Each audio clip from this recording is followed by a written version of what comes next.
Bueno, vamos a hablar un poquito de lo que es las generalidades en el recién nacido.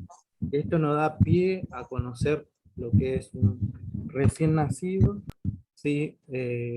Las generalidades dentro del servicio de neonatología nos van a arrojar indicadores, ¿sí? Como habíamos hablado en, en el encuentro anterior que habíamos dicho que nos tenemos que anticipar a lo que puede llegar a suceder en un bebé. ¿Sí? Que eso nos da la pauta de qué manera nosotros vamos a manejarnos, o sea, las interplanificar, sería la palabra en sí, los cuidados de enfermería. Vamos a arrancar con lo que es clasificación del recién nacido. La siguiente.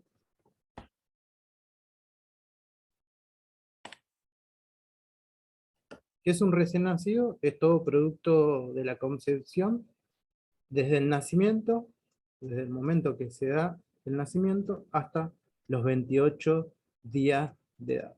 Fuera de eso, vendría a ser un paciente ya pediátrico. Continuamos.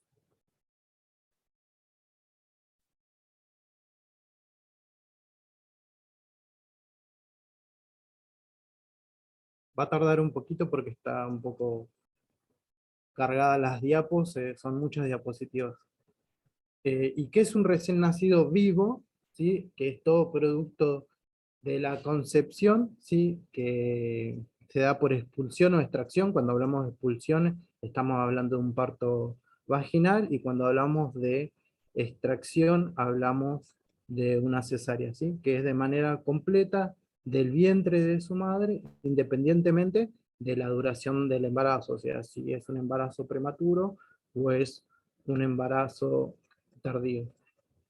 Para completar y decir que es vivo, este producto de la concepción o este bebé tiene que dar alguna señal de vida, como por ejemplo latidos del corazón, pulsaciones en el cordón umbilical o movimientos efectivos de los músculos de contracción voluntaria, ya sea cuando se ha cortado el cordón umbilical o no, o todavía se encuentra la placenta dentro del útero materno, ¿sí?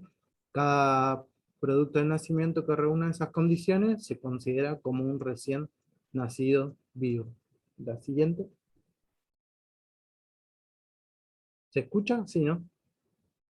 Sí. Sí, sí, se escucha perfecto. Mortinato o recién nacido muerto van a Sí, ser... se escucha.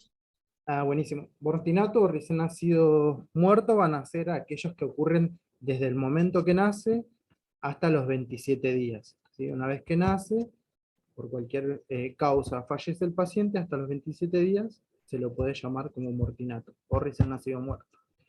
Esta mortalidad se puede clasificar en dos, ¿sí? Que está la precoz y la tardía. La precoz es dentro de los primeros 7 días, o sea, desde el momento cero que nace hasta 6 días de vida, y la tardía es a partir del séptimo día de vida hasta los 27 días. ¿Sí?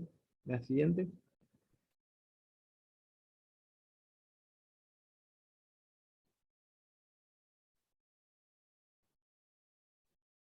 Una cosa importante para tener en cuenta es la edad para la defunción. Durante, durante el primer día de vida siempre se debe registrar en minutos o en horas completas de vida, por ejemplo, paciente covita o paciente de 48 horas de vida, eh, perdón, paciente de 12 horas de vida, covita por tal motivo, ¿sí? Y a partir del segundo de vida ya se empieza a registrar en números en días. Siguiente.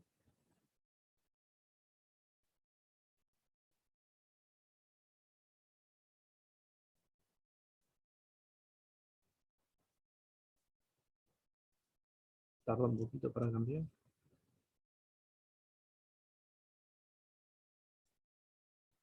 Cuando hablamos de muerte o de función fetal o feto murtinato, es cuando el producto de la concepción antes de su expulsión o extracción completa del cuerpo de la madre, independientemente de la duración del embarazo. O sea, mortinato es cuando el bebé muere dentro del vientre materno, ¿sí? Siguiente.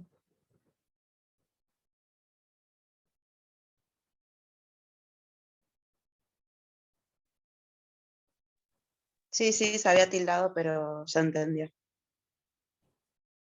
La mortalidad fetal se puede dividir en dos partes: la temprana, cuando ocurre desde la semana 22 hasta las 27 de edad gestacional completas, o la tardía, se ocurre después de las 28 semanas de edad gestacional completa.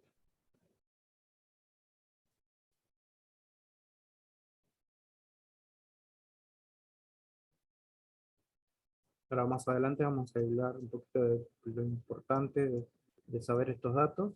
Este es un cuadro sobre mortalidad perinatal y neonatal, en donde está bien separado hasta de qué manera se lo menciona o se lo nombra en el momento en que fallece el paciente, ¿sí? Como habíamos dicho, hasta la semana 22 es un tipo de aborto, de las 22 a las 28 es una mortalidad fetal temprana, superada las 28 semanas una mortalidad fetal tardía, ¿sí? Hasta los 7 días de vida, un momento que se produce el nacimiento, es una mortalidad neonatal temprana, y luego de los 7 días de vida es una mortalidad neonatal tardía. ¿Sí? La siguiente, como para que tenga a modo de ejemplo, un cuadrito.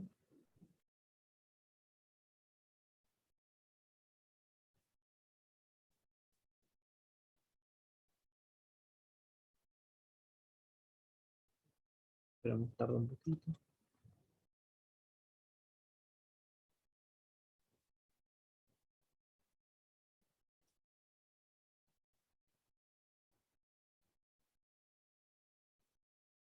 Y aborto es la expulsión o la extracción de un feto o embrión que pesa menos de 500 gramos y es menor a 22 semanas de gestación o mide menos de 25 semanas centímetros de tallo. O cualquier otro producto de la gestación, cualquier peso independiente de su edad gestacional, sea o no el aborto espontáneo o inducido.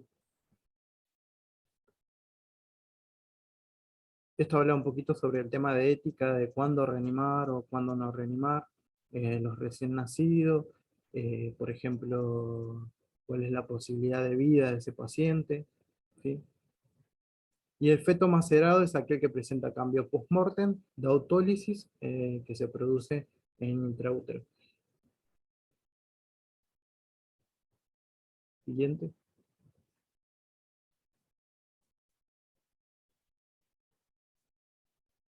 La clasificación según la edad gestacional.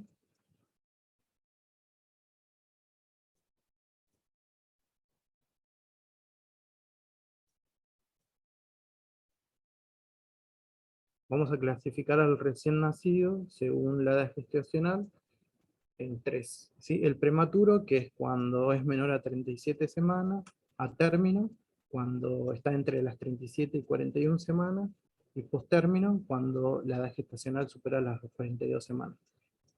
¿Qué indicadores nos van a dar esto? O sea, nosotros como enfermeros nos dice, van a ser un recién nacido de 35 semanas de edad gestacional, o se va a hacer un parto, una cesárea, lo cual fuera la vía del nacimiento. Nosotros nos da un indicador o una información para poder planificar nuestros cuidados. Nos dice, nace un prematuro de 35 semanas, sabemos que un prematuro menor a 37 semanas está inmaduro, ¿sí? Posiblemente requiera de oxígeno o no. Si es un postérmino, mayor a 42 semanas de edad gestacional, sabemos que puede ser una posible paciente meconial, entonces ya vamos a estar anticipando a los materiales que tengamos que usar para la unidad de ese paciente, ¿sí? De acuerdo al peso y el nacimiento y la edad gestacional, se van a clasificar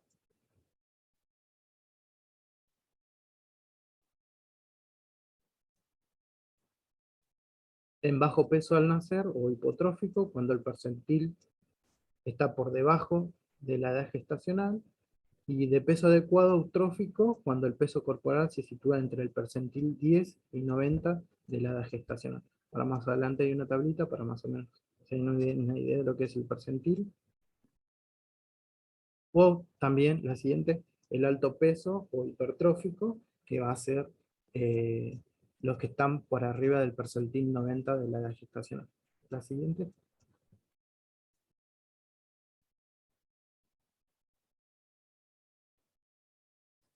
Acá está un poquito lo que es hipertrófico. El siguiente.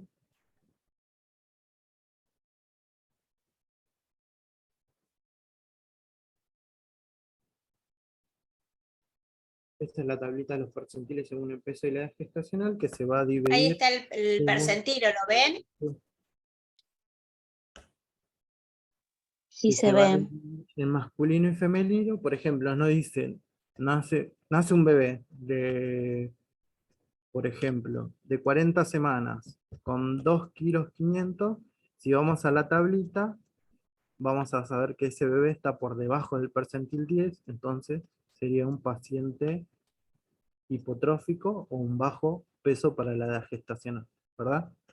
Otro ejemplo, un 36 semanas, hijo de madre diabética, con un peso superior a los 3 kilos 300, por dar un ejemplo, sabemos que está por encima del percentil 90, en ese caso es un indicador que es un alto peso para la edad gestacional. Y a partir de ahí, ya con el dato de que es un alto peso para la edad gestacional, y además es hijo de madre diabética, nosotros sabemos que a ese bebé hay que controlarle la glucemia a los 30 minutos de vida o a las 2, según las normativas de cada servicio. Y si no fuera caso de que sea hijo de madre diabética y si sea un alto peso, igualmente ese paciente se le hace control metabólico, que sería glucemia, calcemia y hematocrito. ¿Sí? Vamos al siguiente. O en el caso de muy bajo para la edad gestacional, también ya sabiendo que está por debajo del percentil 10, ese paciente va a quedar internado al aneo, por lo tanto va a estar. Sabemos que si es un bajo peso hay que prepararle la incubadora encendida, caliente, ya sea modo aire, modo piel, un plan de hidratación parenteral. Las primeras 24 horas va a estar con un plan de hidratación parenteral y va a estar ayunado siempre y cuando el paciente no presente algún trastorno de tipo respiratorio. ¿Sí? Y el retraso del crecimiento intrauterino, como van a escuchar un RCIU, ingresa un paciente a RCIU, es el caso del paciente, la anterior, Carmen, del recién nacido, te pasaste mucho.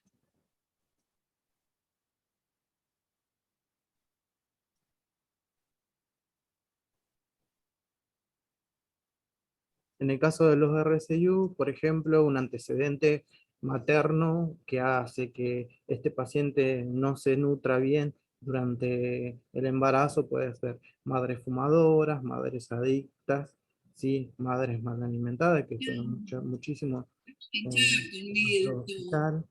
Sí, son aquellos recién nacidos que nacen entre la semana 40 y 42, o después de la ¡Sordo! semana 37, pero no tienen un peso adecuado a la edad. Los micrófonos. Al micrófono, por favor. La siguiente, Carmen.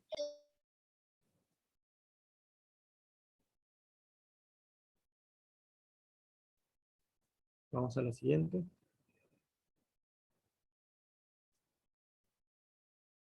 A veces estos residuos suelen confundirse con prematuros, pero bueno, el aspecto físico y cuando se hace la evaluación del test de Capurro, que es el que determina realmente la edad gestacional, nos dice si es un paciente de bajo peso o con retraso o restricción en el crecimiento intrauterino o si realmente es un prematuro. Esas son pautas que vamos a tener nosotros para la hora de realizar la valoración de estos pacientes. Después tenemos los bajos pesos, que son los neonatos nacidos con peso entre 1500 y 2500 gramos, y los bajo peso extremos, los menores a 1000 gramos. Siempre hablando de los RCIU, ¿sí? Del retraso intrauterino. El siguiente.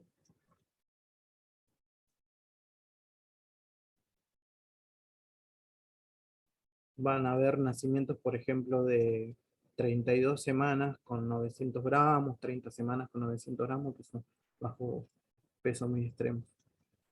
Y las características generales del recién nacido.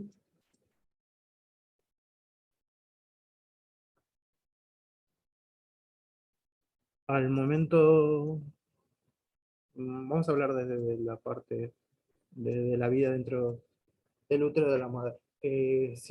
Sabemos todos que estos recién nacido en la parte respiratoria todavía no están preparados para la vida fuera de la panza.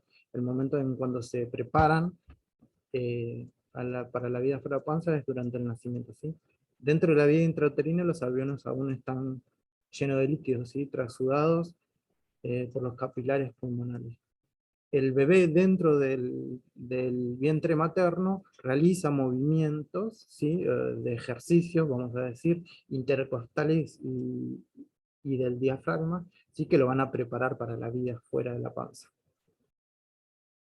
Cuando el bebé atraviesa el canal de parto, el tórax se comprime y se expande, y se produce la expulsión de parte de ese líquido que se encuentra en los alvéolos, y parte del líquido es absorbido por los linfáticos pulmonares. A veces va a pasar de que tenemos un nacimiento por cesárea, no es lo mismo el nacimiento por cesárea, hay que tener en cuenta, sobre todo a las personas que hacen internación conjunta, o que van a hacer internación conjunta, que cuando el bebé nace por parto vaginal, recibe un estímulo, ¿sí? Que le da la pauta de que ya naciste y tenés que empezar a respirar por sí solo.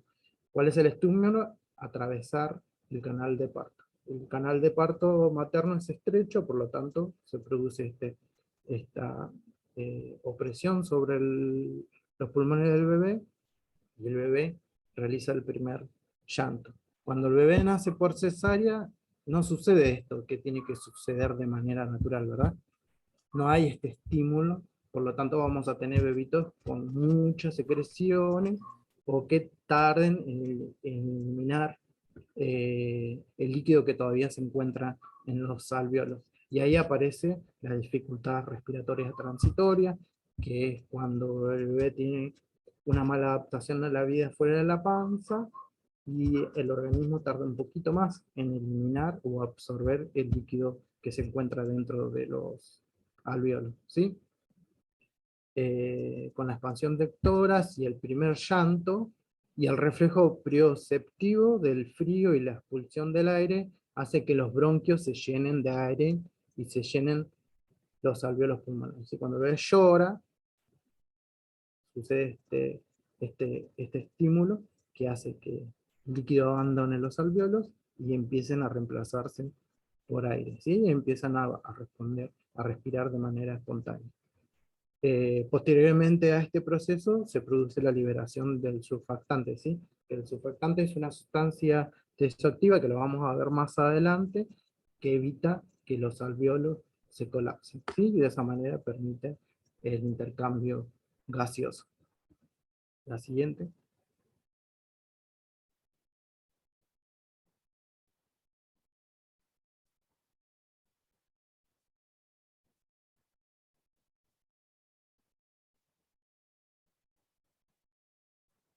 Este es un ejemplo de la transición del pasaje de líquido a aire dentro de los alvéolos. Como habíamos dicho, dentro de la vía intrauterina, los pulmones están llenos de líquido. Una vez con el primer llanto del bebé y la estimulación, que es a través del canal de parto, parte del líquido empieza a eliminarse, y parte es absorbida por el organismo, se intercambia por aire, y ahí empiezan las respiraciones espontáneas del paciente.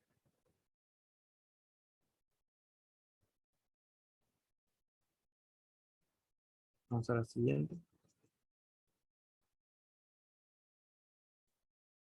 Con respecto al aparato cardiovascular, en la vida extrauterina se produce un cese de la circulación placentaria, que está provocado por la ligadura del cordón y la primera respiración pulmonar del paciente. En este momento se cierran dos conductos que son muy importantes en la circulación fetal, que es el ductus arterioso y el agujero oval, ¿sí? Hay un aumento en el flujo sanguíneo a los pulmones, en la vía intrauterina no, solamente una pequeña parte de la sangre que ingresa por las venas umbilicales, solamente una parte de esa va hacia los pulmones. ¿Qué quiere hacer esa sangre? Es mantenerlo y nutridos a los pulmones. Pero se salta el sistema pulmonar y va directamente a la aorta para nutrir el resto de los órganos. de los sistemas. ¿Sí? Cuando se produce el nacimiento, y con estimulación, como habíamos dicho, la ligadura del cordón, ese conducto arterioso se cierra y ahí aparece la circulación pulmonar. ¿Sí? Vamos a la siguiente.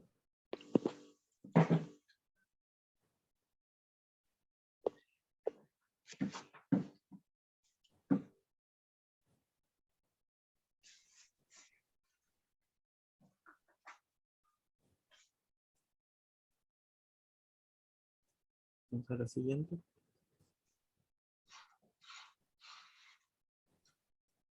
Esto es algo básico para más o menos que tengan una idea de lo que puede llegar a suceder en un recién nacido, o lo que sucede en un recién nacido normal. Más adelante vamos a ver el recién nacido patológico. La siguiente, Carmen.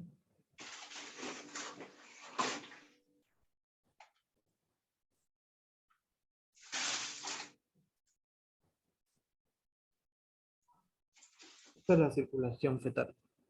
Como para que tengan una idea, les puse esta imagen en que se basa la circulación fetal.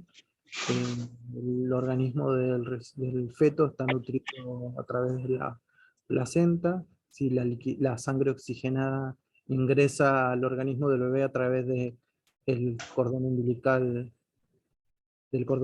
a través de las venas umbilicales, ingresan y saltan el circuito enteropático hacia la vena cava ascendente.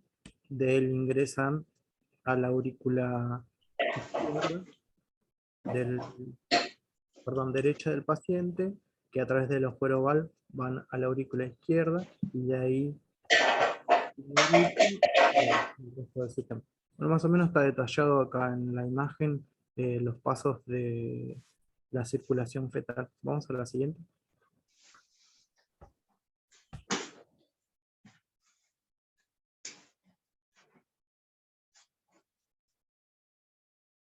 El aparato digestivo del recién nacido tiene casi todas las enzimas que son necesarias para iniciar su digestión. El estómago del estómago del bebé en este momento tiene una forma tubular, está en posición vertical y tiene una capacidad de 20 a 30 mililitros aproximadamente. Este es un indicador de si hay un bebé por ejemplo, nace un bebé por cesárea y la mamá está comprometida, el bebé pasa a ser una causa materna y sabemos más o menos cuánto es el volumen total de su capacidad gástrica al momento del nacimiento, ¿sí? Cuánta leche de fórmula tenemos. Es muy receptivo al reflujo gastroesofágico. A veces la mamá le va a decir: mi bebé vomita, entonces tenemos que ver nosotros cuánto es el vómito, si es vómito o si en realidad es un reflujo gastroesofágico, y explicarle a la mamá la diferencia entre uno, que la ropita, y si fue abundante y tuvo que cambiarle la ropa, o manchó mucho la sangre, y decimos que es un vómito y estamos alerta. Nunca asustar a las madres, porque a veces las madres me dicen: mi bebé vomita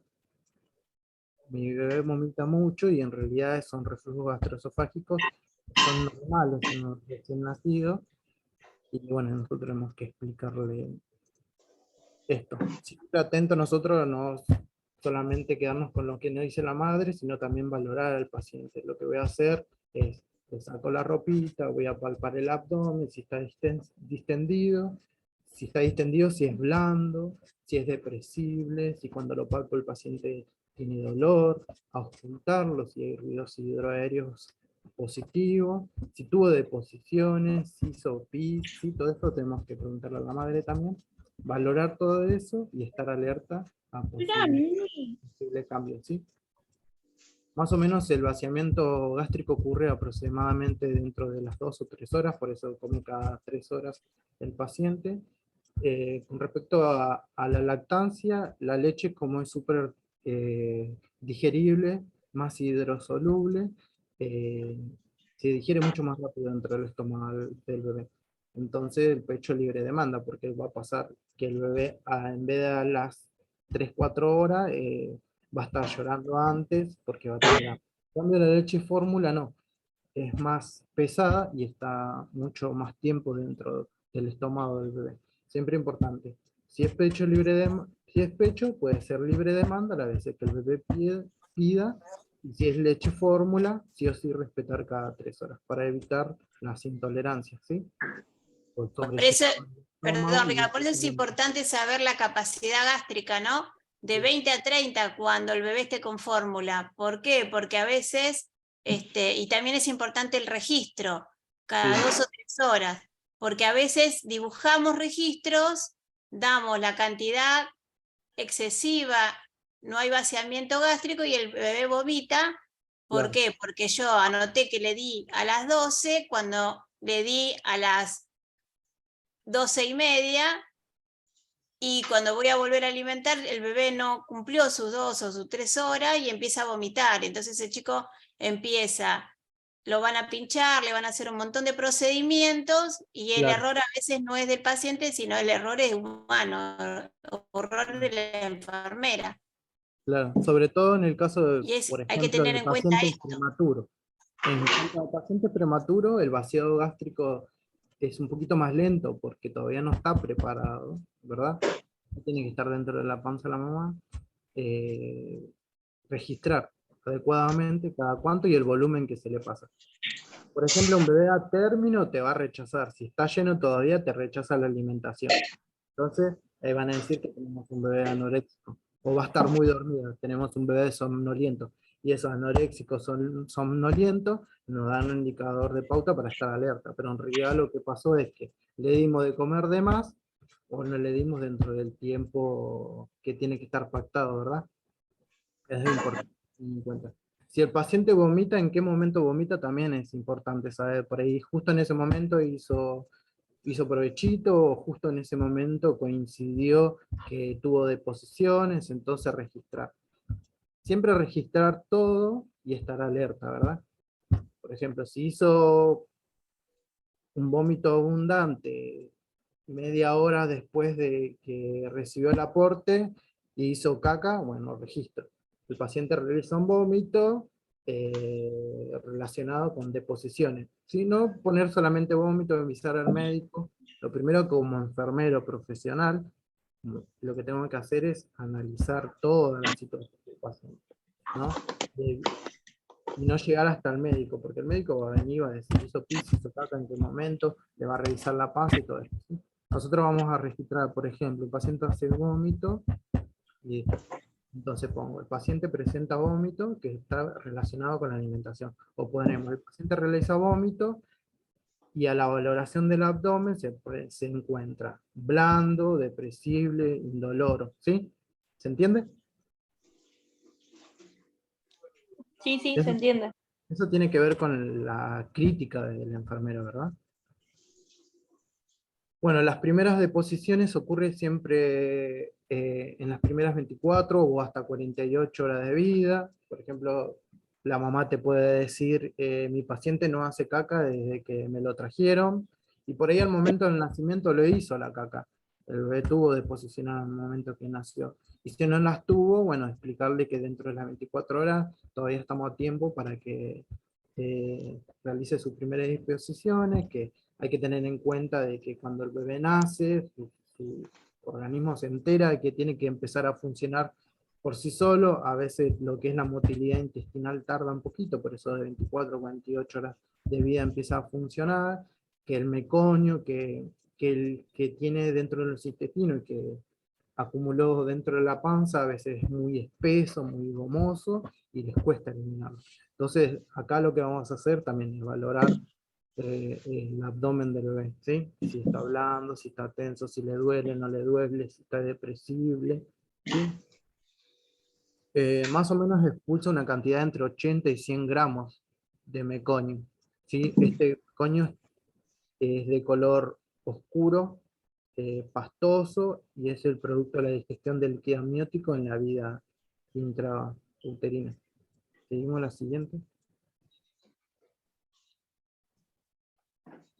La primera evacuación del bebé se conoce como meconio, como habíamos dicho. El meconio consiste en una mezcla de células de piel, mucosidad y otras sustancias que el bebé ingirió durante el parto, lo que hace que las exposiciones se vean oscuras y pegajosas, ya que el segundo y el tercer día de la evacuación el bebé va a cambiar el meconio a ese de transición, que va a ser el verde-amarilla, y las deposiciones amarillas van a ser las normales, ¿sí? Siguiente, más o menos para que tengan una idea, las deposiciones en transición.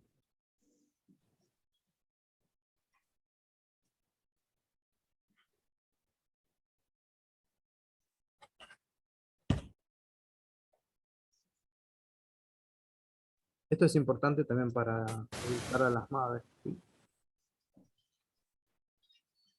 Vamos a la siguiente.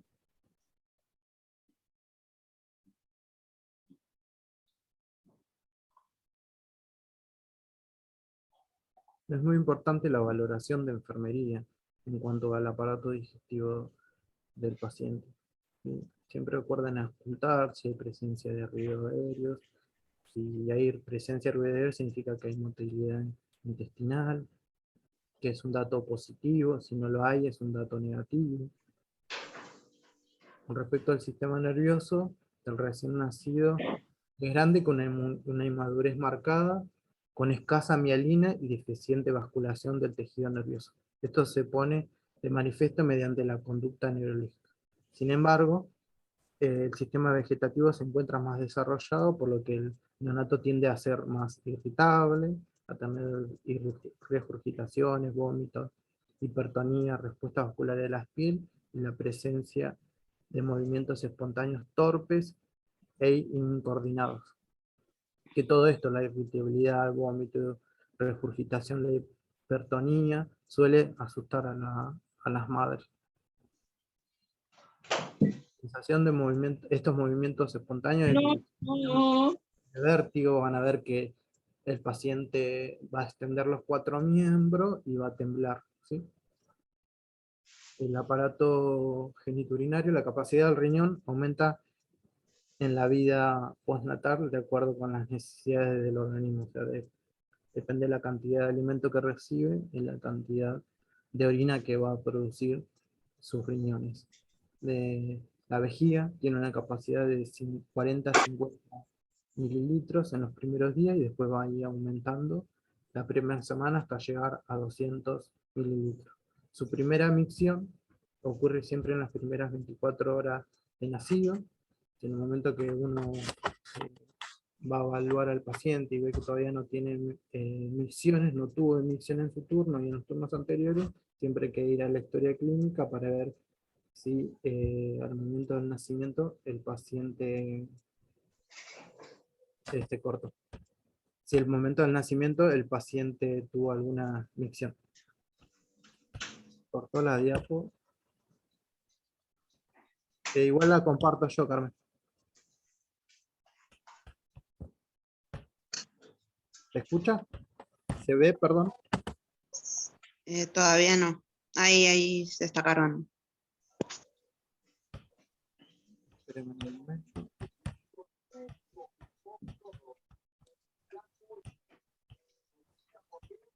¿Hay algún tiempo establecido como que, por ejemplo, que si la micción la hace a tanta cantidad de horas después de nacido, se podría detectar alguna función renal que no esté haciendo bien? Habíamos dicho que las primeras micciones en un recién nacido sano, siempre hablamos de un recién nacido a las 24 horas. Generalmente se da al momento del nacimiento, cuando el paciente atraviesa el canal del parto y no solamente se estimula la parte respiratoria, sino la parte intestinal, la parte renal, y el bebé apenas nace tiene la primera micción. Cuando se expuesto también al cambio de temperatura, eso hace que tenga la primera micción. Si vos tenés a las 12 horas de vida un paciente anúrico, es un indicador para estar alerta, una posible falla renal. Y si tenés una falla renal va a estar acompañado igualmente con otros síntomas, no siempre, pero siempre, por ahí el paciente va a estar hipertenso por el aumento de sodio en orina, ¿sí? que salió positivo. Ok, gracias, profe. Ricardo, se había cortado. Sí, pude compartir, pero ahora ya no. Sí. ¿Vos lo dejás hasta acá? Tengo 20 minutitos más, si querés. Por lo Dale. menos llevo hasta signos vitales. Y después signos Bueno. vitales continuamos la próxima clase. ¿Se ve ahí? No, todavía no.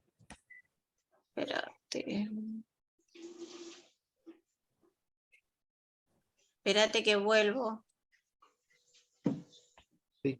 ¿Alguna pregunta que quieran hacer mientras tanto?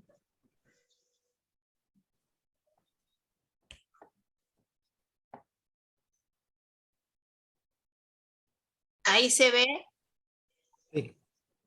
Sí, Yo tenía una pregunta con respecto a la alimentación. sí. En caso de que se alimente con fórmula y minutos después el bebé realice el vómito, ¿qué hacemos? ¿Volvemos a esperar para volverlo a alimentar las horas necesarias o se vuelve a alimentar en cierto tiempo? ¿Cómo sería? Depende del paciente. Eso va a depender de qué tipo de paciente vas a tener vos a cargo. Un bebé prematuro, un bebé enfermo, un bebé sano. ¿A qué te referís vos? Y en caso de un niño sano, En el caso de niños sanos, si el paciente vomita, vas a valorar, como habíamos dicho anteriormente, el abdomen. Si está tenso, si está extendido, si está indoloro, si cuando lo palpas es depresible, si tiene presencia de ruidos hidroaéreos. Si todo eso está normal, lo que podés hacer es un control de glucemia y dependiendo del valor de la glucemia que te dé, va a ser la pauta que vas a tener. Por ahí justo en ese momento lo alimentaste y el paciente, como digo, tuvo catarsis positiva o hizo caquita y al hacer fuerza vomitó el contenido que tenía dentro de la panza. ¿Sí? Entonces lo que podés hacer en ese momento es controlo la glucemia y veo el valor de la glucemia. Si está dentro de los valores normales, la glucemia lo puedo esperar 3 horas hasta la siguiente toma. Por ejemplo, me vomitó a las 12, tiene la panza linda, hizo caca, le controla la glucemia y está normal, la espero hasta la próxima toma. ¿Sí? Comió a las 12, lo espero hasta las 3 de la tarde. ¿Sí? Si la glucemia no es mal, pero, o sea, no es justa, por ejemplo, al primer día de vida lo menos esperable son 55 miligramos por decilitro de glucemia. Si me da justo, lo que puedo hacer es esperarlo una horita y darle nuevamente el aporte. Siempre registrando todo y avisando al médico. No sé si respondí tu pregunta.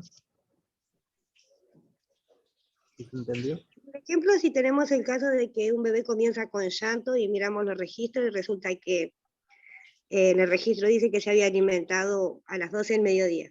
Sí. En realidad lo alimentaron antes, nosotros lo alimentamos a las 3 de la tarde, continúa con el llanto. ¿Se le puede dar un poco más de fórmula o siempre lo tenemos que abstener a lo que dice ahí? Y primero tenemos que ver cuál es la causa del llanto. Eso Teniendo lo- en cuenta que si hay lo paciente- revisamos, no presenta síntoma de ninguna normalidad. Claro, el paciente solamente... ¿Es un paciente que está internado o está con la madre? Y yo me baso más en lo que sería un bebé sano, porque la verdad que Bebé sano que está en internación conjunta con la madre. sí, Y es un caso particular. Yo te pregunto porque a partir de lo que vos me digas es la pauta como enfermero que tenemos que tomar, ¿viste? ah, Y ese bebé que ya comió, como vos decís, a las 12 y le toca a las 3 y comió a las 3 y sigue llorando, ¿ese bebé toma teta? O sea, ¿tiene no, fórmula y lactancia? no, en caso de que solo tome fórmula. Solo fórmula. Por ejemplo, en hijo de madre gamo positivo, vos decís. Sí, ¿Y ese bebé está en la cuna o está en brazos de la madre? en cuna. En cunita, está solito. Bueno, lo que pasa a veces es que primero pueden ser gases, entonces por lo tanto tengo que volver de nuevo a lo que decía, valorar el abdomen del paciente, si hay gases o no, preguntarle a la mamá si hizo caca, cuándo hizo caca la última vez, las características de la deposición, y a veces el mismo meconio produce una obstrucción del intestino, y al ser como bastante gomoso, le dificulta eliminarlo. Acumula el meconio dentro del intestino, más todo el gas, y aparte importante que hay que tener, o sea, hay que tener en cuenta que la leche fórmula dentro de los intestinos se, ¿cómo se dice la palabra? Bueno, produce mucho gas, ¿sí? Muchísimos gas. Entonces por ahí el paciente no es que tenga hambre, ¿sí? Hay que ver eso. Si, por ejemplo, ese bebé tiene chupete porque no puede tomar la teta porque la mamá es una HIV positiva, y le doy el chupete y se lo doy en brazos a la mamá y se tranquiliza con eso, es que no tiene hambre, ¿sí? En que en realidad lo único que necesita es estar en contacto piel a piel con la mamá, ¿sí? Al bebé que llora un montón y demanda alimentación todo el tiempo, hay que tener en cuenta también que la succión no solamente es alimentación, significa alimentación. O sea, el bebé llora porque tiene hambre. El bebé llora porque le duele la panza, porque quiere estar con la mamá, porque no le gusta estar en la cuna. Recuerden que estuvo 9 meses dentro del vientre materno, ¿sí? Bien cerquita de la mamá, escuchando el latido del corazón, el tono de voz, está calentito. Ahora no, está fuera de la panza, en una cuna, alejado de la madre. Y hay muchísimos, por ejemplo, ruidos y sonidos que a él no les resulta familiar, como los tonos de voz, porque lo vienen a controlar, porque lo tocan con la mano fría, ¿sí? Son un montón de cosas que hay que tener en cuenta para ver si ese bebé llora o no de hambre. Si no, sobrecargarlo de leche, porque vamos a tener un bebé intolerante que va a terminar internado en la terapia neonatal. Pero entonces, Claro, igual son bebés que hay que tenerlos en cuenta, porque sí, si están tomando ya los retrovirales, a también, veces también hacen intolerancia por la misma medicación. Entonces, son bebés que hay que tener en cuenta. Hay que observarlos, no hay que dejarlos solos y hay que ver qué es lo que está pasando. Y si claro, sigue siéndolo, avisar al médico, porque bueno, por ahí está haciendo alguna intolerancia también. sí. Ustedes como enfermeros, en ese caso, lo acuestan al bebé, le sacan la ropita, van a cerrar todo, ¿sí? Que no tengan, a veces pasa mucho de que tienen el hilito de la media, esas medias que vienen con un montón que está estrangulando un dedito del pie, o que el cordón umbilical está dentro del pañal y el pañal está abrochado y muy ajustado y eso le produce dolor, que la etiqueta de la ropa también a veces tienen un poquito de filo y pinchan y hacen doler, ¿sí? Todo eso hay que tener en cuenta antes de darle leche al bebé y explicarle a la madre de que la leche fórmula se respeta cada 3 horas y que uno de los riesgos es la intolerancia. No sé si respondí tu pregunta. Sí, muchas gracias. La anterior, Carmen, por favor. No me acuerdo de qué era.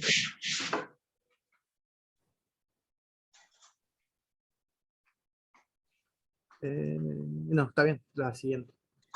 La hablamos.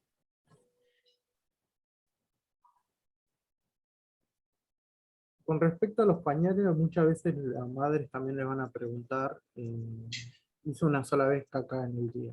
¿O hizo solamente 2 veces? ¿O ya le cambié 5 o 6 pañales de caca, pero no hizo pis? Generalmente los pañales vienen con una línea color amarilla, que cuando está en contacto con la orina se tiñe de color verde, a modo que no tenga de dato. Y más o menos van a cambiar de 8 a 10 pañales por día. De esos 8 a 10 pañales por día, 4 pañales van a ser por deposiciones y hasta 8 o 10 van a ser por orina. También recordar que el tránsito intestinal de cada bebé va a depender del organismo de cada bebé. Algunos van a tener tránsito lento y otros van a ser tránsitos más frecuentes o más deposiciones de manera frecuente, ¿sí? Otro de los problemas que se ve, o datos que le dan miedo a las madres, son los suratos en el pañal, no sé si ya conocían.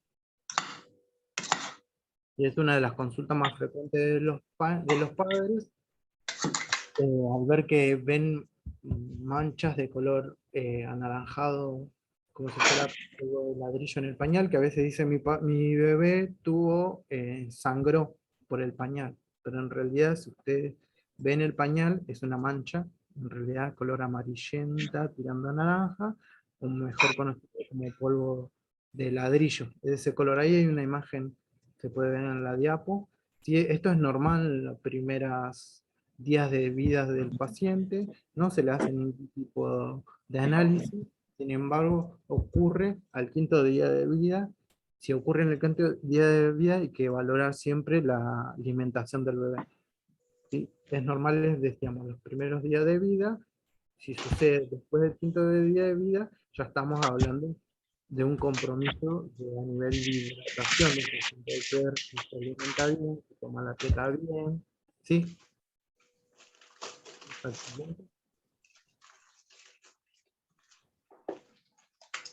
Acá hay otras imágenes de uratos en orina. Perdón, en el pañal del bebé. El color amarillo. Cristales de uratos. Que al salir son transparentes y al estar en contacto con el oxígeno se tiñen de este color naranja. ¿Sí? Cuando sucede luego del quinto día de vida, como habíamos dicho, estamos hablando de una concentración de orina, que quiere decir que puede ser a causa de una deshidratación. Antes del quinto día de vida es normal, porque el riñón del paciente, del bebé, tarda un poquito más en funcionar al 100%, por lo tanto hay concentraciones de estos cristales de orina. Pero una vez que supera el quinto día ya deberíamos estar alerta, ¿sí? Después otro punto a tener en cuenta es la menstruación falsa o la menarquía neonatal, ¿sí? En las niñas recién nacidas pueden tener un escaso sangrado vaginal que puede aparecer en los primeros 2 o 5 días de vida. Esto es normal, ¿sí? Igualmente nosotros debemos registrarlo. Cuando las niñas están en el útero de la madre, reciben grandes cantidades de hormonas, sobre todo de los estrógenos, que hace que el útero se engrose, ¿sí? Al momento del nacimiento y al haber una disminución del aporte de estrógeno, lo que sucede con el útero de la bebé es que se empieza a descamar y producir una secreción vaginal. Entonces la madre va a decir, mi bebé está sangrando por la vagina. ¿Sí? ¿Cuándo voy a tener en cuenta esto? Cuando el sangrado no está relacionado con las deposiciones o cuando el sangrado no está relacionado con la diuresis espontánea. Si no sucede dentro de esos dos momentos, es normal, ¿sí? Y igualmente debo registrarlo. Normalmente dura menos de una semana, ¿sí? No produce dolor ni molestias al bebé, y ni habla tampoco sobre el tema de cómo va, que el bebé esta bebé va a tener una pubertad precoz, ¿sí? Debo enseñarle a la madre cuándo tiene que hacer la consulta al pediatra, si el sangrado es abundante, no como en la imagen que se ve arriba, y si dura más de una semana. Y cuando está relacionado con la deposición de ese, ¿sí? La siguiente. Esto yo hablo de explicarle a la madre, para aquellos que van a hacer internación conjunta, pero son datos que uno tiene que tener en cuenta cuando tiene un paciente internado. Si tenemos un paciente que se alimenta con sonda nasogástrica y vemos que en la sonda queda fórmula. En realidad ya hace muchos años se dejó de medir el residuo gástrico, sobre todo en pacientes prematuros. Cuando uno retira parte de ese contenido gástrico, retira las enzimas gástricas que actúan en la digestión sobre la alimentación, ¿verdad? Antes lo que se hacía era sacar el residuo, retirarlo y completar con leche fórmula lo que faltaba, pero se comprobó a través de investigaciones que al sacarle ese residuo y descartarlo, estamos retirándole las pocas enzimas digestivas que tiene ese paciente, sobre todo si es prematuro, para que actúen sobre la alimentación, y ahí empieza la intolerancia. Entonces pasa que el paciente en la primer aporte tuvo 5 mililitros de residuo gástrico, lo descarté, lo aporté 5 más de leche fórmula. La próxima no va a tener 5, va a tener 10, ¿sí? Porque primero por la capacidad de vaciamiento y segundo por la escasa producción de enzimas digestivas. Entonces no se hace medición rutinaria de la alimentación. Lo que vos sí podés hacer, y yo en mi caso como enfermero profesional hago es ver si la sonda está bien colocada. Eso hay que tener muy en cuenta. Ver si la sonda de mi paciente con mi primer aporte está bien colocada. A veces pasa que los bebitos se mueven un montón, se tiran la sonda, se retiran un poquito del estómago de la sonda, y cuando le doy el aporte, el alimento va para cualquier lado menos para el estómago. Y ahí aparece la broncoaspiración, que es algo muy grave en los pacientitos porque pueden producir la muerte, ¿sí? Entonces, no hay que medir de forma rutinaria el residuo, ya no se hace más. ¿Cómo me doy cuenta yo como enfermero profesional? ¿Sí? Si el paciente está intolerando o no, porque antes lo hacíamos a través de la medición del residuo. Bueno, me dejó 10, me dejó 15, me dejó 20, bueno, es una intolerancia. Ya no se hace más, lo que hace es valorar el abdomen del paciente, si tiene posiciones, el abdomen está globuloso, brillante, tenso, le duele, y eso es lo que tenemos que valorar. ¿Sí? O si el paciente presenta vómitos. El dato de que nos indica de que está intolerando la alimentación. ¿Se entendió? En el caso de que le quede un poquito de leche en la jeringa, lo que se hace generalmente en pacientes pediátricos es lavar con un poquito de agua destilada. En los prematuros, el agua destilada produce diarrea, muchísimas deposiciones líquidas que hacen que el paciente se deshidrate. Por lo tanto, tengo que tener a 15 centímetros la sonda levantada hasta que baje completamente la leche de la sonda. Igual van a ver en otros lugares que todavía se usen. Sí, todavía se usa. de Pero medir- bueno, uno tiene que tener en cuenta eso también, ¿no? El que si el paciente, vos no le medís el residuo, pero el paciente empieza a vomitar, quiere decir que ahí está con Claro. intolerancia. Claro, el abdomen se les distiende, es brillante. Los bebés prematuros son de abdomen grande. La parte más grande del cuerpo, el abdomen siempre está. Pero si está blandito y no le duele, es porque está tolerando la alimentación. Ahora sí, sí, está muy distendido y brillante y le duele. Y aparte, otros signos, que es la taquicardia, se pone hipertenso, ¿sí? Esos son signos de intolerancia gástrica. Ricardo, ¿te paso una pregunta a vos, a Carmen? ¿Sí? Si tengo un recién nacido de una cesárea, nació a las 12 de mediodía, ¿a qué hora acá te empezar a comer y cuánta cantidad le doy?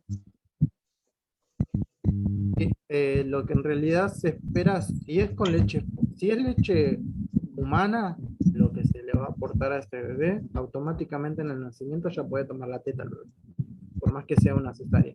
Pero si el bebé no está, la madre no está en condiciones de recibir a este bebé, por lo tanto tiene que recibir sí o sí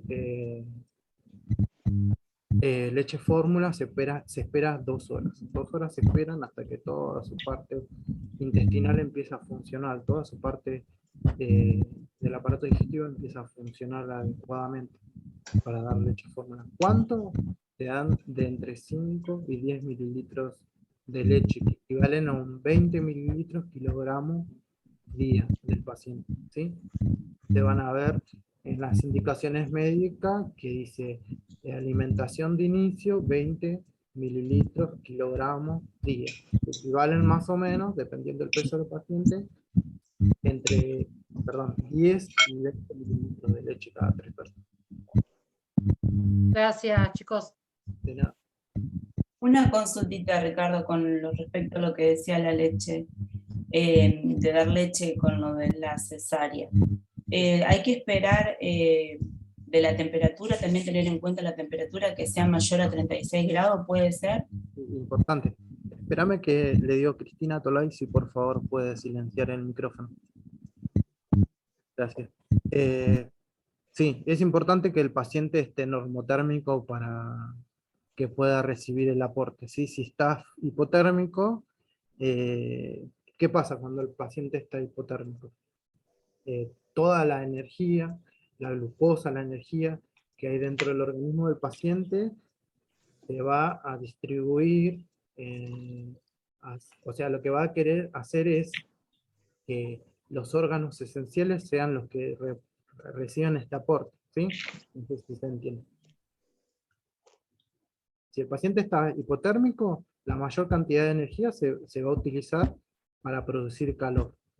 La mayor cantidad de energía también se va a utilizar para proteger a los órganos nobles. Entonces, ¿qué quiere decir? El intestino del paciente y el intestino del paciente va a estar funcionando, pero en ese momento no en su totalidad, porque el cuerpo que quiere hacer, proteger el cerebro, el corazón, los pulmones de ese bebé, y aparte producir calor. Por eso no se le da de comer a los bebés que están hipotérmicos. ¿Por qué se producen las intolerancias? Siempre hay que esperar que Muchas esté gracias. normotérmico. En pacientes que nacen hipoglucémicos, ¿cómo es el tema de la alimentación?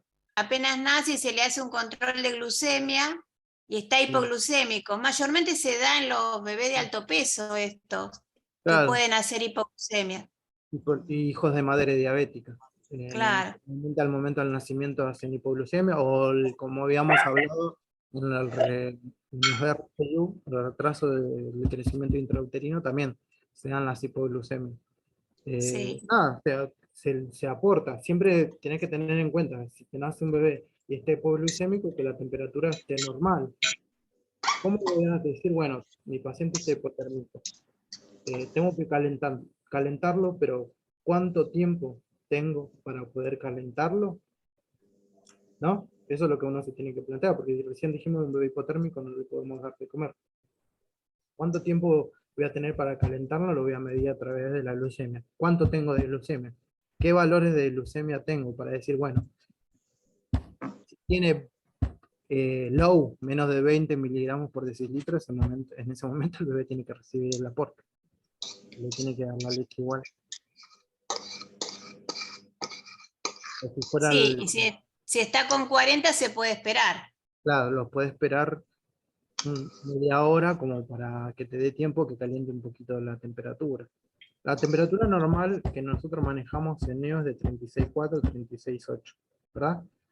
Nuestra NEO, porque van a ver de 36.5 a 37, dependiendo del lugar y la bibliografía a la que acudan.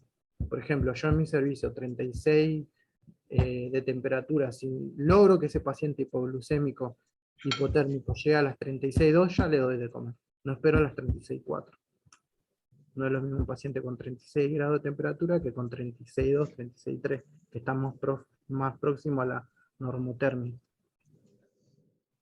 Bueno, las indicaciones para el control de signos vitales va a ser la adaptación, para evaluar la adaptación del recién nacido a la vida extrauterina, identificar las anomalías de constantes vitales, monitorizar la evolución patológica específica de cada paciente, detectar y evaluar efectos primarios o secundarios a la medicación no utilizada.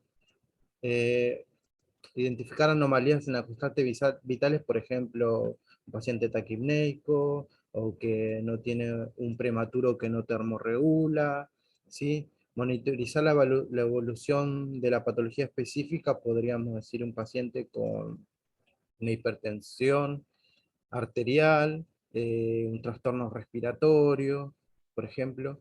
Y cuando hablamos de evaluar efectos primarios y secundarios de la medicación, podemos usar como ejemplo a la cafeína, que produce taquicardia en los pacientes prematuros, ¿sí?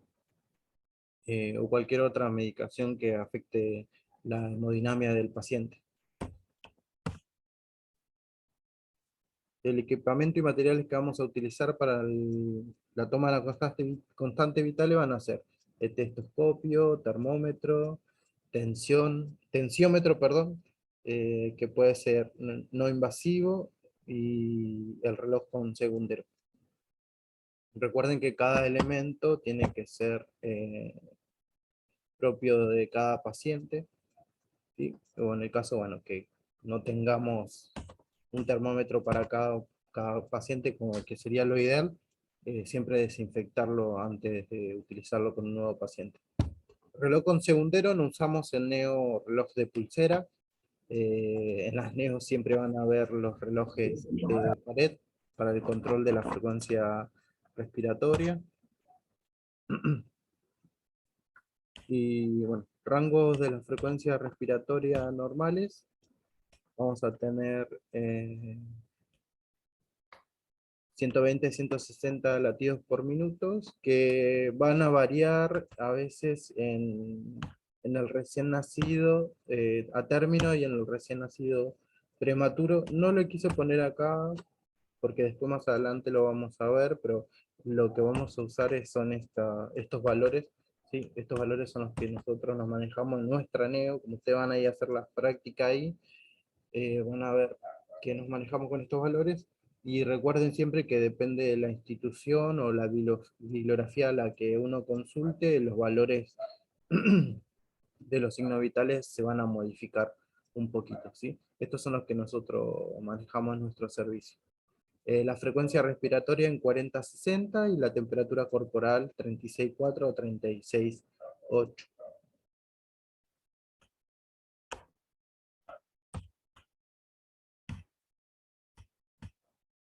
Bueno, con respecto a la tensión arterial, no existe consenso sobre cuál es la tensión arterial normal en un recién nacido.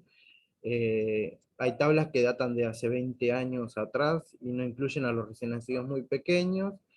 El valor de la tensión arterial es equiparable como dato orientativo a la edad gestacional del paciente, que ahora lo explico, y se utiliza como valor de referencia en las primeras 48 horas. Cuando dice equiparable como dato orientativo a la edad gestacional, o sea, dependiendo de la edad gestacional del bebé, va a ser la tensión arterial del recién nacido. Siempre está muy relacionado con respecto al peso también, ¿sí? El peso y la edad gestacional. Por ejemplo, si nace un bebé de 35 semanas de edad gestacional, lo mínimo que tiene que tener este paciente de tensión arterial media va a ser 35, ¿sí? Y de ahí 2 puntos hacia arriba. Siempre es 2 más menos la edad gestacional. Entonces, como una máxima de 37 de tensión arterial va a tener este paciente en este ejemplo, ¿sí? Otro ejemplo, de un bebé que nace de 38 semanas de edad gestacional, más menos 2, va a ser 40 como máximo de tensión arterial media. Este valor se va a ir utilizando las primeras 48 horas de vida, ¿sí? ¿Por qué las primeras 48 horas de vida?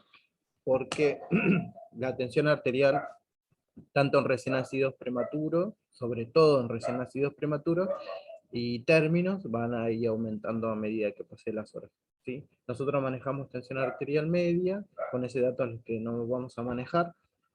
Y nada, otro ejemplo que le podría dar, sí, es otra información que le podría dar es que más aproximadamente, cuando los bebitos nacen prematuros, tardan hasta 14 días en equiparar la tensión arterial media, perdón. Bueno, el viernes tengo el examen y no tengo un trabajo práctico de la otra materia. Ay, perdón, Ricardo, no Y escuché en medio, lo que acabaste de... Hay un micrófono abierto, Ricardo. iba a ser más, pero justo en el momento me pidió, así que No sé quién es. estoy averiguando las golosinas, la bolsita. Marta, parece que fuera. Marta Carabajal. Bueno, Marta, no. Marta, ahí está. Gracias.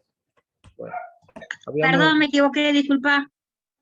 Perdón, profe, ¿podría repetir lo que estaba diciendo? Porque llegué a escuchar hasta tardar 15 días por el tema de la tensión arterial media. Claro. 14 eran. Sí. Más o menos un valor de 14 días aproximado es lo que tarda un recién nacido prematuro en equiparar su tensión arterial, al igual que un recién nacido a término, ¿sí? Un ejemplo con respecto a la piel, como para que se den cuenta. La piel del recién nacido tarda 7 días en madurar, ¿verdad? Y llegar a equipararse a la piel que tiene un recién nacido a término. La tensión arterial, el recién nacido prematuro, tarda hasta 14 días en igualar la tensión arterial a un bebé de término. Eso era. Decíamos que no existen tablas específicas. Ustedes si consultan la bibliografía van a encontrar un montón de bibliografía que no está actualizada Por lo tanto, lo que se hace es se maneja como valor orientativo la edad gestacional del bebé. ¿Sí? ¿Se entendió esa parte, la de la edad gestacional? Sí, sí. Sí, se entendió. Sí.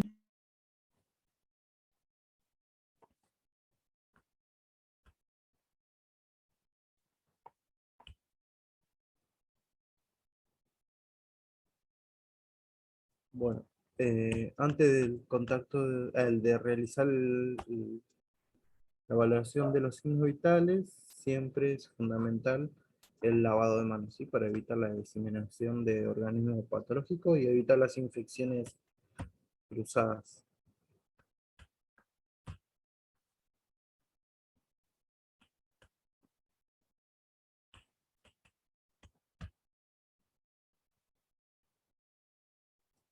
Bueno, la frecuencia respiratoria, como todos ya sabemos, que es el total de ciclos respiratorios que están compuestos por una fase inspiratoria y una fase expiratoria durante un minuto, ¿sí? O sea, lo que vamos a valorar es los ciclos ventilatorios del recién nacido durante un minuto. ¿Qué datos nos van a arrojar esta valoración? Va a ser el tipo de ventilación y el nivel de oxigenación del paciente, ¿sí? Siempre se recomienda de que sea el primer signo vital que nosotros vamos a valorar en el recién nacido para evitar estimular al paciente, porque son fáciles de estimularse y alteran automáticamente el patrón respiratorio, por lo cual se vuelve demasiado irregular y a veces imposible, o te da un dato que no es certero. Por eso, como recomendación, siempre es el primer signo que vamos a valorar. Vamos a descubrir el tórax del paciente y vamos a contar los ciclos ventilatorios durante un minuto. ¿Por qué durante un minuto? Porque las respiraciones de los recién nacidos son irregulares. Por lo tanto, no puedo, al igual que como se hacía antes en el adulto, contar en 30 segundos y después multiplicarlo por 2. En neo no, tenemos que contabilizar los ciclos respiratorios durante un minuto. El control se basa en la evaluación de la función respiratoria del paciente por medio de conteos, bueno, de ciclos respiratorios durante un minuto a través de la observación de sus características, ¿sí? No solamente vamos a contar los ciclos ventilatorios, sino que vamos a valorar las características de esa respiración. ¿Cuál va a ser el objetivo? Detectar alteraciones en el patrón respiratorio. Lo que vamos a observar cuando hacemos la valoración de este signo vital va a ser la postura del paciente, siempre tiene que estar en una línea anatómica normal, natural, la coloración de la piel, si está rosado, si está cianótico, si está reticulado, ¿sí? La perfusión de la piel, ¿sí? Si la piel es rosada, si el contacto, si tiene un buen llenado capilar, ¿sí? El esfuerzo respiratorio del paciente, si aparecen signos de distrés respiratorio como por ejemplo aleteo nasal, tiraje intercostal, ¿sí? La mecánica ventilatoria, si esta mecánica es regular, irregular, ¿sí? Si tiene buena entrada de aire en ambos campos pulmonares, la expansión torácica, si es simétrica, ¿sí? O ventila más de un pulmón que del otro, la anatomía de la estructura torácica y detectar la presencia de uno o más de signos de dificultad respiratoria.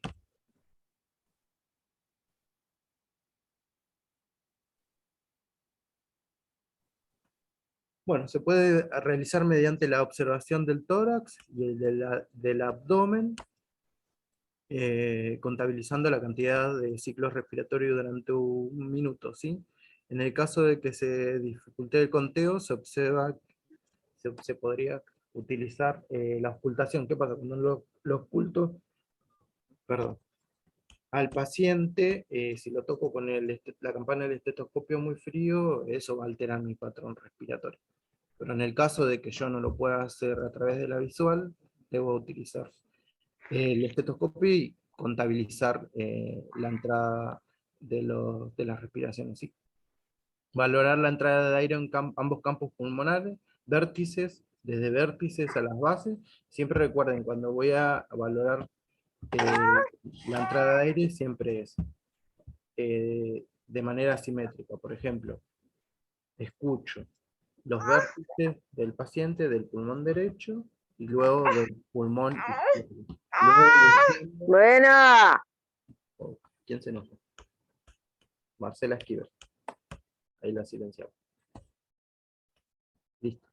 Que me había quedado.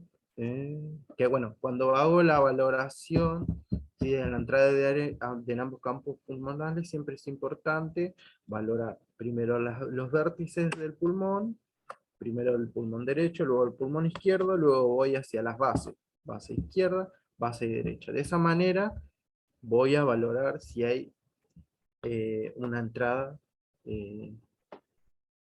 la buena entrada en ambos campos pulmonares, y que la entrada sea simétrica, ¿sí?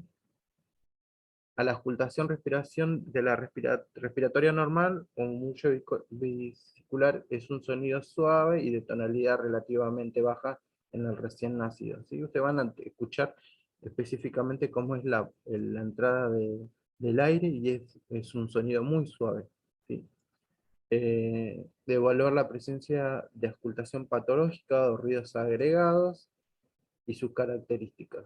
Puede existir rales, roncus, sibilancias, ¿sí? Todo esto tenemos que registrar en la hoja de enfermería. En el caso de que el paciente se encuentre en asistencia ventilatoria, es muy importante que también contabilicemos la frecuencia respiratoria. No registrar solamente la que nos dice el respirador, sino también nosotros la que contabilizamos, ¿sí? De esa manera vamos a comparar, ¿sí?, y no va a dar la pauta de que ese paciente está metiendo respiraciones o que está totalmente sedado y el respirador lo asiste totalmente. ¿Sí? Por eso es fundamental no solamente registrar la frecuencia respiratoria seteada del respi, sino también la que nosotros contabilizamos. ¿Sí? El último paso es registrar, bueno, lo obtenido en la hoja del control de signos vitales, y en el caso de encontrarse en la ARM, se registra la frecuencia total del recién nacido en 1 minuto y la frecuencia programada, como había dicho. Lo siguiente.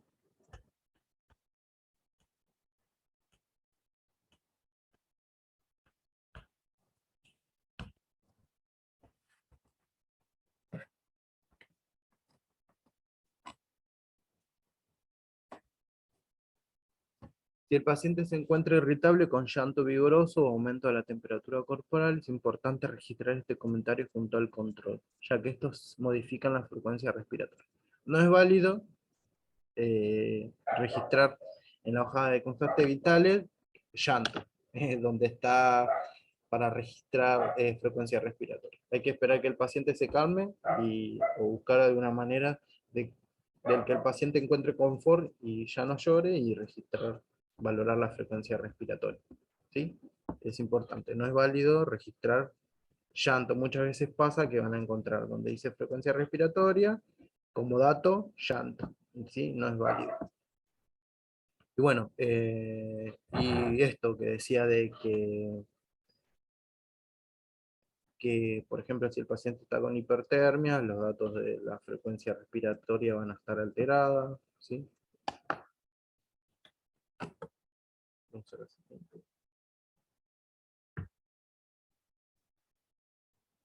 ¿Cuáles van a ser los resultados que vamos a obtener? Si se encuentra dentro de los valores normales, el paciente está eupneico. Si la frecuencia respiratoria está por debajo de 40 respiraciones por minuto, el paciente está en bradipnea. Si el paciente tiene frecuencia respiratoria por encima de 60, el paciente se puede decir que está taquipneico, ¿sí?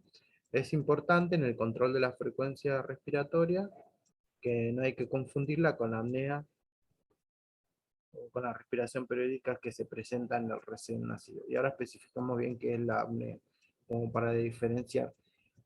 A veces pasa eso, que cuando sos muy nuevo, cuando sos nuevito en neonatología, confundís una apnea con un patrón respiratorio regular en el paciente, ¿sí? Bueno, la apnea es la ausencia de un flujo respiratorio y de movimientos respiratorios en un tiempo mayor a 20 segundos o en menor tiempo, pero acompañado con disminución de la saturación de oxígeno, que se manifiesta con cianosis y la frecuencia cardíaca, disminución, perdón, de la frecuencia cardíaca por debajo del 20%. O sea, ¿qué quiere decir? Cuando hay apnea, cuando durante 20 segundos o menos, el paciente deja de respirar, se ponen cianóticos, disminuye su frecuencia respiratoria y disminuye la saturación de oxígeno, ¿sí? Cuando ocurre todas estas caídas de los signos vitales, podemos considerar que el paciente está en apnea. La respiración periódica es un patrón común en los recién nacidos prematuros, se manifiesta con periodos alterados de descenso y ascenso en la frecuencia de los ciclos ventilatorios. Son pausas respiratorias recurrentes que pueden ocurrir entre 5 y 15 segundos y van a ser seguidos por movimientos respiratorios rápidos durante otros 10 a 15 segundos. ¿Sí? En este caso no hay alteración de los signos vitales, no hay, por ejemplo, en bradicardia, como ya hemos dicho, de saturación, cambio de coloración, ¿sí?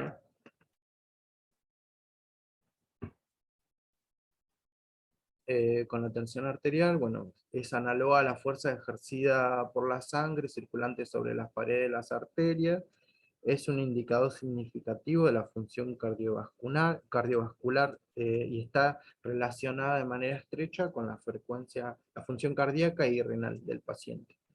La tensión arterial nos va a brindar tres datos: sistólica, diastólica y media. ¿Cuál va a ser nuestro objetivo? Valorar la estabilidad hemodinámica del recién nacido.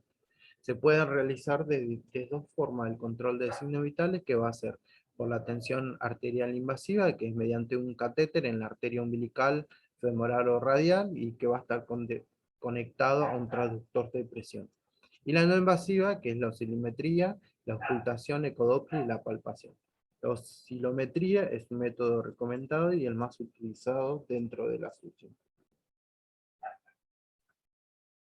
Acá tenemos la tensión invasiva, monitorización de la presión invasiva, tenemos el paciente y vemos que en la arteria umbilical está canalizado, ¿sí? Este es el dispositivo, es el traductor que se conecta a la pantalla y donde nos arroja los datos de la frecuencia, de la tensión arterial, perdón.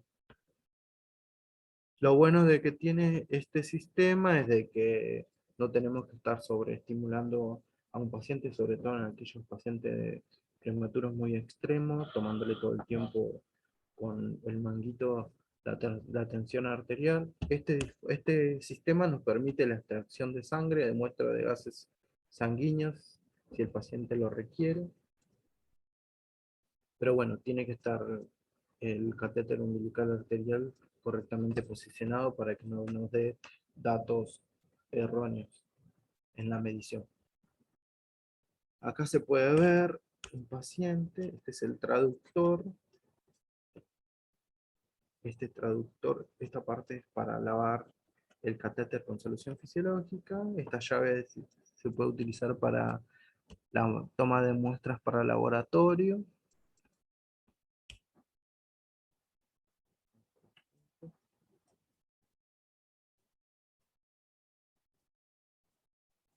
El procedimiento, principios básicos para tomar la tensión arterial, que es la TANI, la tensión arterial no invasiva en recién nacidos, va a ser elegir el sitio adecuado, o sea, el miembro adecuado. Vamos a inspeccionar el miembro, utilizar y observar que no se esté utilizando para controlar otros parámetros, como por ejemplo la saturación. No puedo poner el manguito en un miembro en donde está el sensor de saturación del paciente. Se va a seleccionar el manguito adecuado al contorno del brazo del paciente o de la pierna. Iniciar la medición cuando el recién nacido esté tranquilo, ¿sí? Por eso hay que dejarlo, colocarle el manguito, dejarlo unos segundos que el paciente se tranquilice y después controlarlo, ¿sí?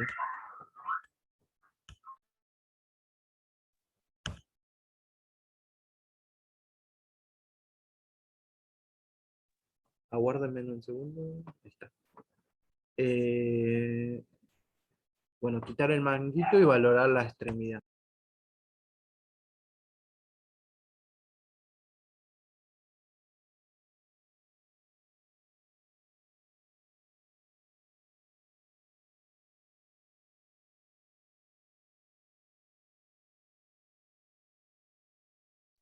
Perdón, ahí volví.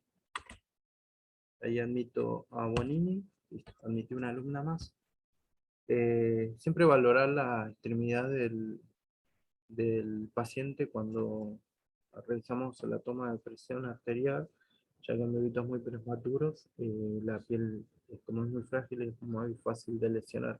Y eso, al momento de realizar el control de este signo vital, evitar de esto de poner sobre la piel lesionada para aumentar la lesión del paciente. Y bueno, después registrar y evaluar los resultados de la presión arterial en contexto del paciente, siempre teniendo en cuenta las condiciones fisiológicas y las tendencias anteriores. Cuando dice en contexto del paciente, o sea, la situación del paciente, la edad gestacional del paciente, ¿sí?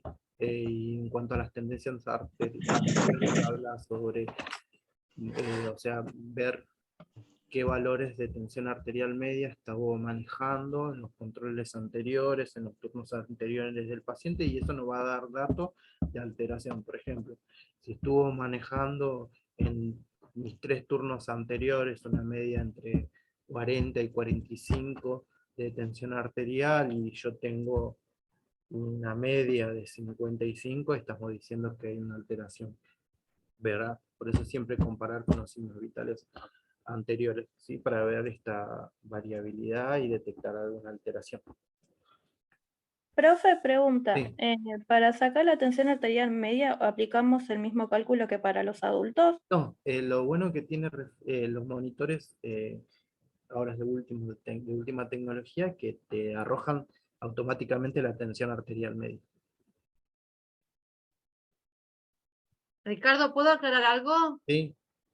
No, sobre la tensión arterial, como recién preguntó la colega, si vos haces la cuenta, te da Sí. la media. Es más menos siempre. Claro. Pero a veces te vas a encontrar con un monitor que no sea actualizado, que ha pasado en otras neos, Sí. que recién se inician y compran, bueno, un monitor por ahí para tomar la tensión arterial y no se encuentran con la media. Sí. Por eso es bueno tenerla en los libros nuevos de Neo, no, digo nuevo no, hace unos años atrás, viene una tablita que te da la media de los monitores, sistólica y diastólica con la media. Entonces, si vos no tenés la media en ese momento, o sea, haces la cuenta, se divide y ahí sacás una media más o menos y podés comparar con la tabla. Eso quería aclarar nada más. Sí, buenísimo. Como muchas neos, viste que las neos Sí. se siguen surgiendo de todos lados. Sí. Perdón, era eso lo que quería decir. Sí, sí. Encontramos en lugares todavía que no están, no tienen nuevas tecnologías, pero igual existen muchos monitores que son muy viejos y te arrojan la tensión arterial media. Si nosotros estamos en un servicio de neo, tenemos que pedir un monitor que maneje tensión arterial media para que los datos que obtengamos sean más precisos. ¿Sí? No haya error en cuanto al cálculo, como decía Estela, a través de la tabla, porque es una tabla donde te dice cómo sacar la cuenta para tener como resultado la tensión arterial media. Lo ideal es tener monitores, tensión invasiva, que tengan datos de media. Eso Bueno. es verdad perdón Ricardo, es verdad lo que decís vos, que lo importante es tener un monitor adecuado para el recién nacido. Y creo Pero que lo antes que pasa es que si un servicio, un hospital, su objetivo es tener una neo, tiene que tener la tecnología Sí, sí, no, más adecuada vale. para Más tener una vale. terapia intensiva neonatal. Más vale, pero eso no da que si encontramos un monitor que no nos da la media, que evitemos tomar la tensión arterial. Claro. Debemos tomarla igual y bueno, ante la eventualidad hacer la cuentita, verificar para ver cómo está ese paciente. Eso no quiere Claro. decir que uno va a dejar de tomarla. Pero es verdad lo que dice Ricardo, que las NEO tienen que contar con esto muy importante, monitor de signos vitales, como es esto, y tener la tensión arterial, porque esto nos asegura que el chico no tenga una hipertensión pulmonar y sea más grave después el caso. Claro. Gracias, Ricardo. No, a vos, Estel. Bueno, la medición de la circunferencia del brazo se utiliza para la adecuada elección del manguito. Como ven acá.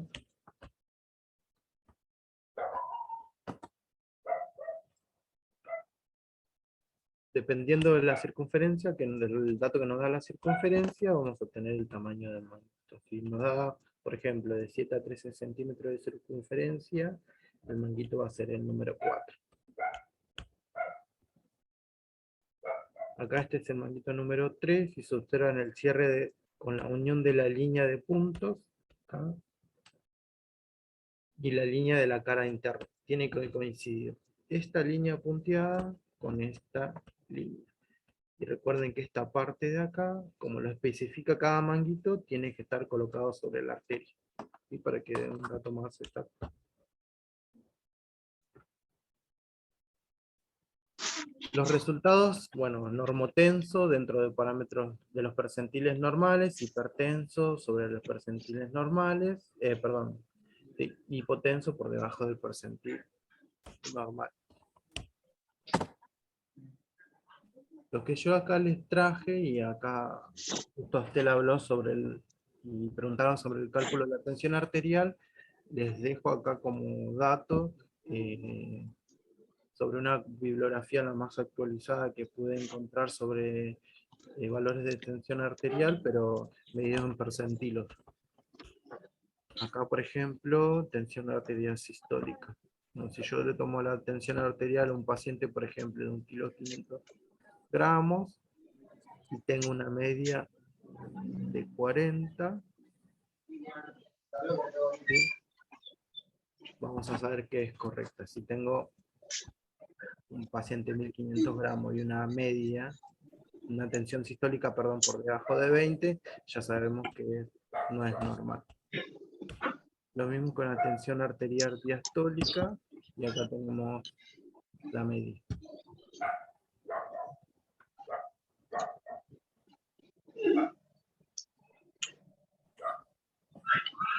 Bueno, ahora pasamos a la temperatura corporal.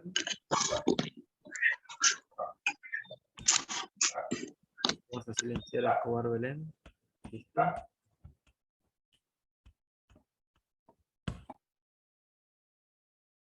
Me habló.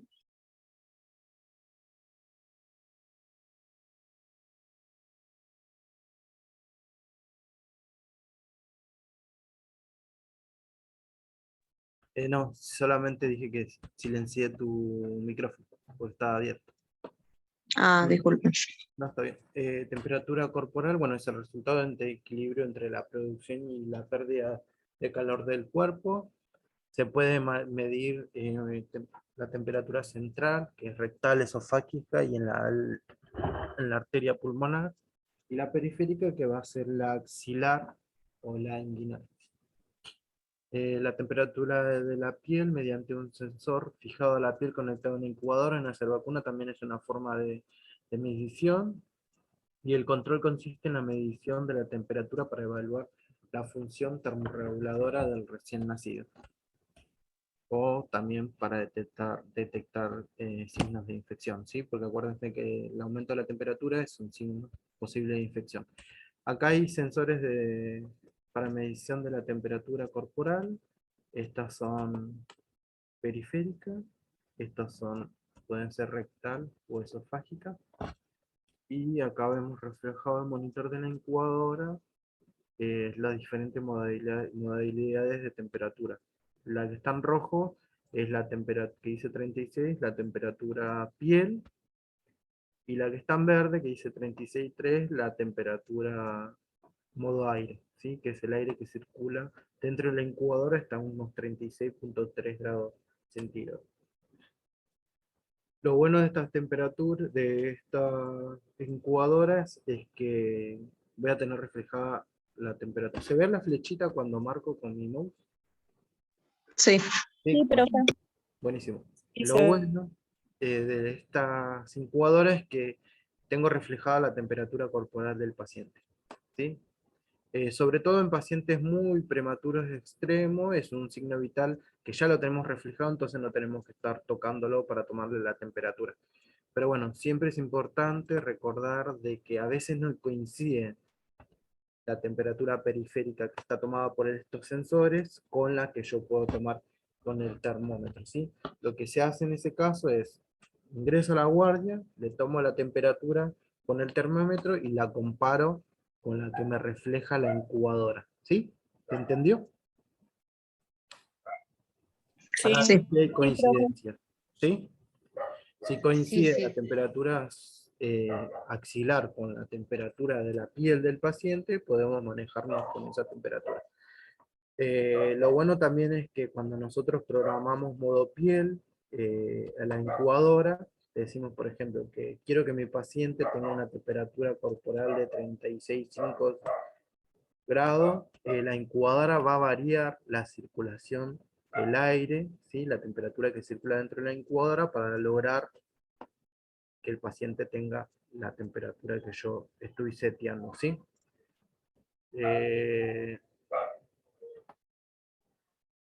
Bueno, esto lo de la incubadora no voy a explicar más porque lo van a explicar las chicas a la práctica, después las docentes a la práctica, pero más o menos para que tengan una idea.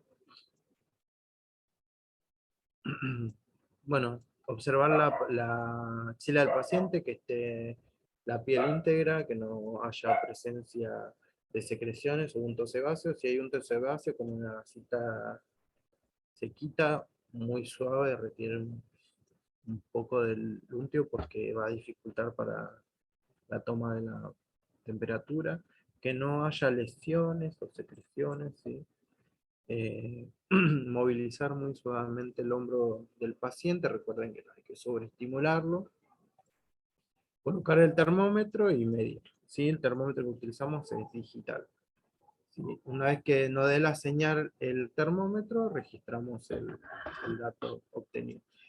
Otra cosa importante es, para cuando vayan a la práctica, por ejemplo, le tomo la tensión arterial, va a quedar reflejada en el monitor, le tomo la temperatura corporal, lo tienen que recordar ustedes el dato que les dio, para cuando una vez que terminen finalizar todos los signos vitales, de controlar los signos vitales, recién ahí ponerse un poquito de alcohol en las manos, lavarse las manos y registrar en la hoja de enfermería. No puedo estar con la lapicera en la mano y con la otra mano el termómetro, tomándole la temperatura y anotando con la otra lapicera. Está totalmente prohibido eso. A manos dentro de la incubadora, cuando termino de realizar los procedimientos con el paciente, recién ahí puedo registrar. ¿Sí? ¿Se entendió? Eso es muy importante. ¿Sí? Bueno, y después de registrar el dato obtenido en la hoja de enfermería. Como había dicho anteriormente, siempre registrar la temperatura axilar del paciente y la temperatura que me arroja la incubadora. Las anotaciones de ambos datos ofrecen a lo largo del día una evaluación de la capacidad de termorregulación del recién nacido, ¿sí? Según la variación de la temperatura ofrecida por la incubadora. Y otro dato a tener en cuenta es que la termorregulación del paciente va a depender no solamente del ambiente dentro de la incubadora, sino del entorno que rodea la incubadora. O sea, si yo tengo los aires acondicionados en época de verano a menos 10 grados bajo cero porque hace calor, ese paciente va a requerir más temperatura dentro de la incubadora para poder termorregular. ¿Cuál es el objetivo de la termorregulación? Que también lo vamos a ver dentro de las clases, es que el paciente esté en un medio ambiente térmico neutro, donde sus capacidades o sus necesidades metabólicas no estén aumentadas. ¿Qué pasa si aumentan las necesidades metabólicas? Hay consumo de glucosa del paciente. Entonces vamos a tener un paciente que no aumenta de peso, un paciente que está hipoglucémico, ¿sí? Y eso es un riesgo para los recién nacidos, sobre todo los prematuros, ¿sí? Por eso el medio ambiente térmico neutro que le vamos a brindar al paciente, no poner los aires acondicionados dentro de las terapias a menos de 24 grados centígrados. Lo ideal es que esté a 24 grados. En épocas de verano estamos hablando, en donde nosotros ponemos a full los aires acondicionados porque hace mucho calor. Y bueno, tener en cuenta eso, que el medio ambiente que rodea la incubadora va a determinar los requerimientos de calor para los recién nacidos que están dentro del incubador. La siguiente.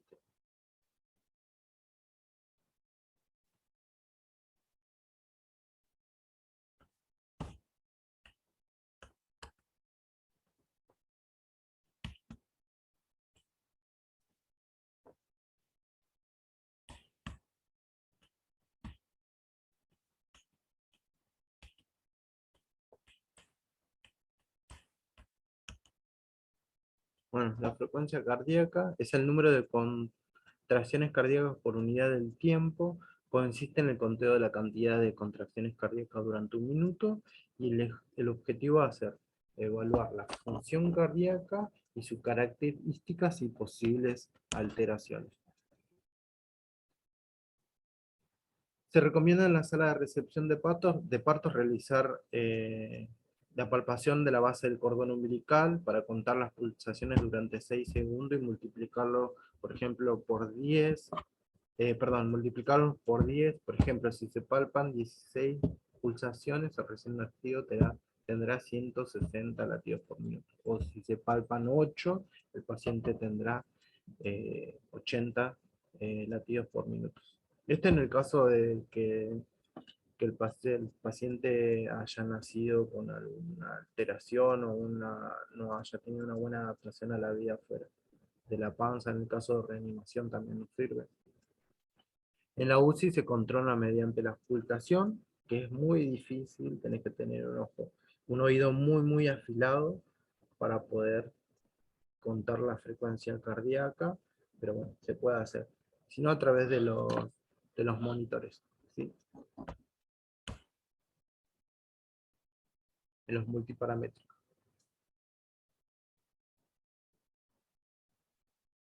Bueno, este es el procedimiento para ver si lo hacen a través de la auscultación.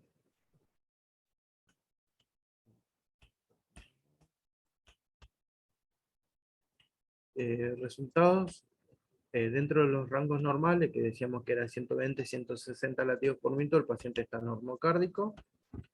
Y la frecuencia cardíaca es por debajo de 120, decimos que el paciente está bradicárdico.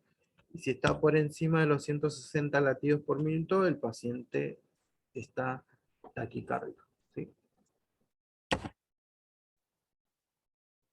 Bueno, el control de signos vitales es una excelente oportunidad y un punto de partida a la planificación de los cuidados de enfermería mediante las intervenciones que serán evaluadas de manera constante.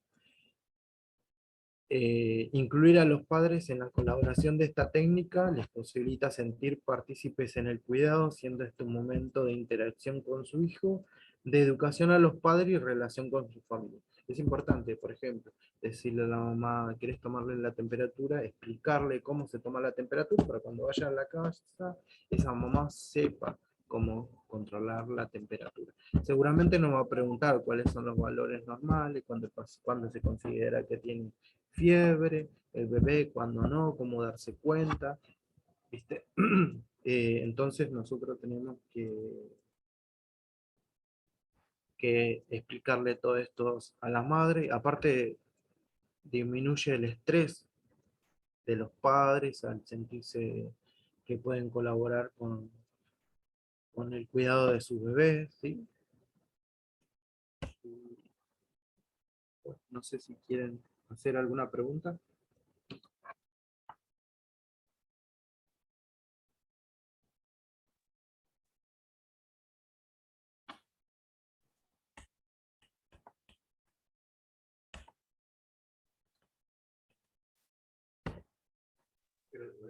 No, se entendió bien. ¿Sí?